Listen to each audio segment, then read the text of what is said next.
Shanelle, and thank you for joining me on another review of Real Housewives of Potomac. This episode is 512, I believe. And let's get right into it. Oh, but don't forget to like and subscribe, y'all. Like, I'm a newbie and I could use your help and I appreciate it. So anyway, the episode starts off with Wendy and her husband talking about their beautiful baby girl and having a sip and see for her. So they're gonna have one which is of a mixed Nigerian and American tradition. And they're talking about all the people they want to have come to the event. And Wendy asks if he would like to invite his family because, you know, they're estranged. And he's only heard from a couple of his siblings at this point to congratulate them on their baby girl. And, you know, he's feeling a way about that. And Wendy explains that it turns out that when the rift happened between their mothers, his siblings took their mother's side, which most people would do. And especially in a Nigerian family, they would take the mother's side over the sibling, even if it was over something that's not, it's over something that seems ridiculous to me.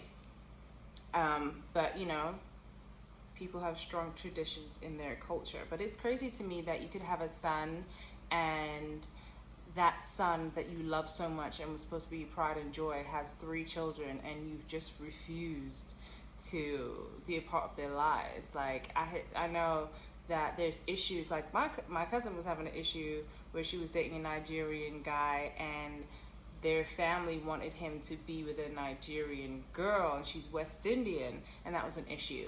So for me, it's just really interesting that nothing's good enough. Like, she comes from a great family, she has an amazing job, she's a part of your tribe, and it's still not good enough. I think in some cultures there's this deep control over the lives of their offspring, and it ends up just being detrimental to the relationship. So there's certain things that I get. You want your kids to do well, you want them to love in a way that you would love or do better than you, but then there's things that's just kind of like about your ego. And you know, sometimes I feel like it's important that parents check themselves. I know right now their family's arguing about this. Like, there's beef in the family. Like, this is uproar that this is happening on TV because they look bad. So, I'd like to hear how this is progressing with them. Okay, so Ashley and Michael go to a therapy session, and she tells the therapist that that Michael's had an indiscretion, and that they've, you know, had a non-traditional relationship thus far, but things have changed. He doesn't want that anymore. And then Michael makes the effort to say that it's because of the baby. Since the baby's come, she's changed and whatnot. Also, it just felt like he was kind of blaming the baby. Things change, Michael, in your relationship. Like, you should know that things like that don't tend to last forever. So anyway, he then says, you know, he feels isolated, which surprises Ashley, and then talks about his dad, and a lot of his behavior stems from his relationship with his father, which to me just sounds like another excuse. So the therapist talks to them about, you know, being able to communicate better, and he says to Ashley that he needs help with when he gets to those points where he wants to live his real life, be his true self. But when the feeling comes on, you know, he's gonna reach out to Ashley, and she's gotta help pull it back in, you know. Good for them. So Miss Karen and Ray go for a walk, and he asks her how the trip was back to Surrey County, and you know, she says that it went really well. And she talks about the fact that she knows that she's not the same woman that she used to be, and that now she's a businesswoman and all these new things are happening. She's known and whatnot. And he makes a point to say that, you know, we worked very hard for that. And she's like, we? Like, he's like, it's so funny to see, you know, he wants to take claim of that. But honestly, part of the reason why she is on the show is because she is a wife. So the fact that her husband has this stature does help her case in becoming a real housewife, correct? So it's fair to say we, but I can see she didn't take too kindly to it. And so basically she asked that if he is intimidated by her success. And he basically says that she's let everything go to her head. That's the way he feels, but she doesn't agree. She doesn't feel that way. She just says that, she is willing to work on her marriage. She wants her marriage and she wants him to make the effort too. And somewhere in there, I feel like he wants the same thing too. However, I feel like he kind of wants it because it's something that he's used to, and she wants it because she loves him. So we'll see how long that interaction will continue before somebody can't take it anymore. So Candace is on her way to give testimony in the case against Monique that she has filed. And she's talking to her mother for support because her mother can't be there and Chris can't be there. Her mother is just supporting her in her choices. And again, she feels like she doesn't know what she did to deserve to get to this point. She also feels like she was left with no choice but to file charges.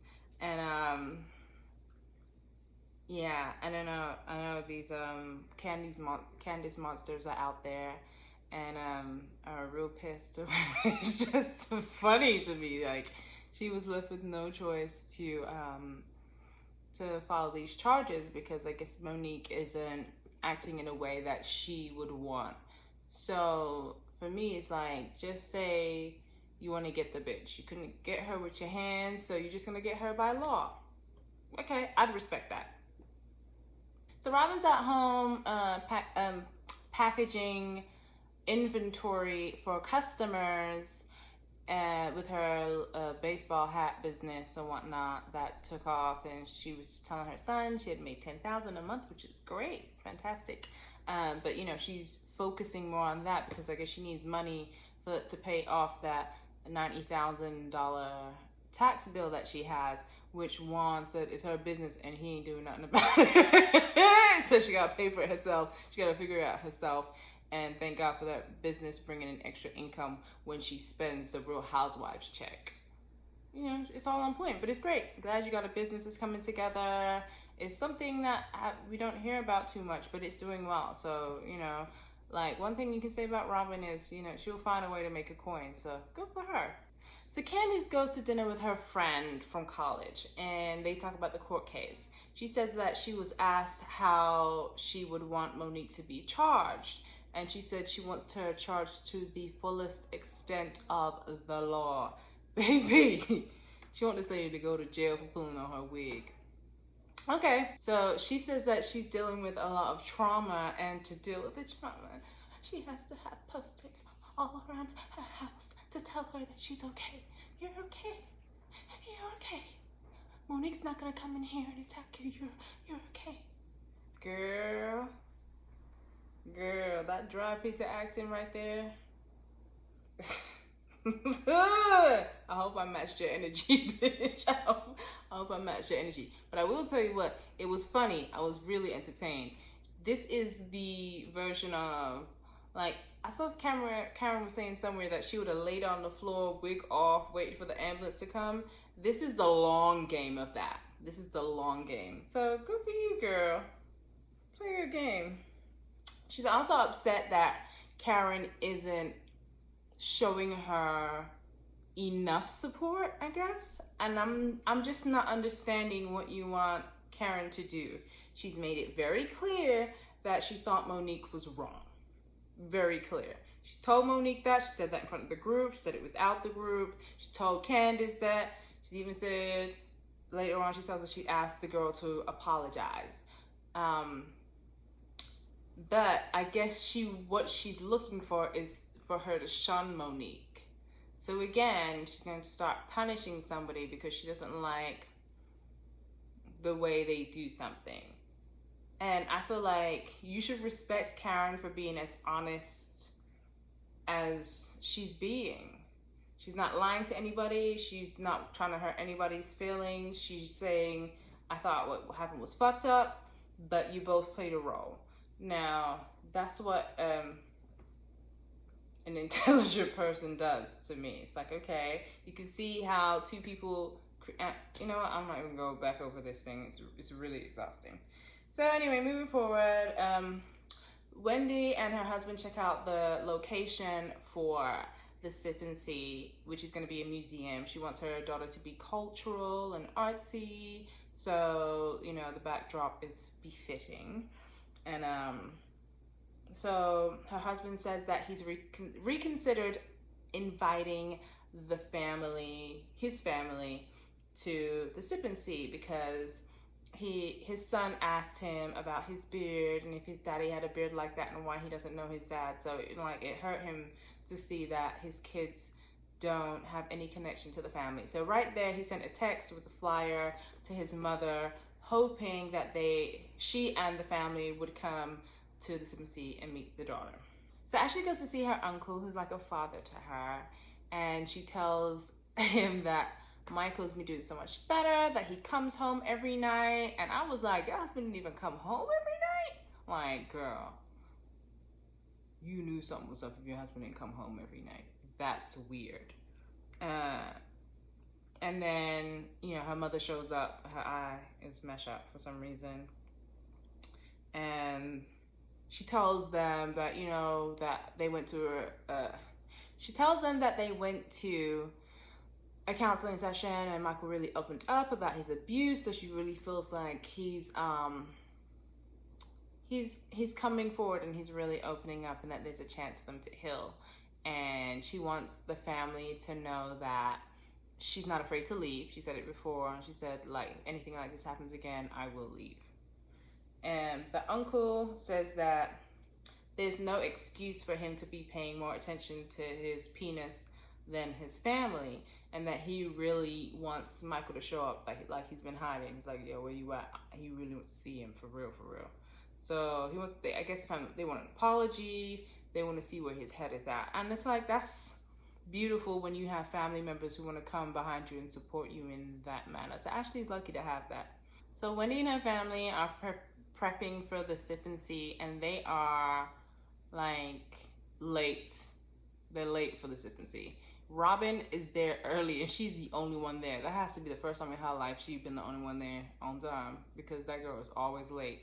And so anyway, they're sitting in the house, and we see Wendy's son walking around in her heels. Now, he's a little boy. I'm sure little kids have tried on shoes, maybe a lipstick, just in the idea of knowing, and it's not that deep. But I'm just wondering how that's going to be taken with the Nigerian culture. And I feel like people will be upset about that too. I feel like there's a lot of issues in this episode that's going to have these families upset. Wendy and them finally show up to their Sip and See, but they're like an hour late. And Robin calls her up on it, like, how you late to your own party? And she's like, well, we're Nigerian. Who told you to come on time? So now, you know, Robin gonna be 5 hours late to everything. The case goes public and it's become conversation. Giselle shows up in a pink sheet to the party, and she, you know, her and Robin are giggling over the case going public, and they're like, it's not funny. I don't know, maybe it's an uncomfortable laugh, I don't know, or maybe just being a bitch. But they say that they don't feel like Monique should go to jail, because she could go to jail from 5 to 7 years or something, 5 to 12 years, like a long time. And you would think this girl got cut in the face with glass, like Monique did. You would think that she took a knife and tried to cut her. Like, you would think she took a baseball bat to her head.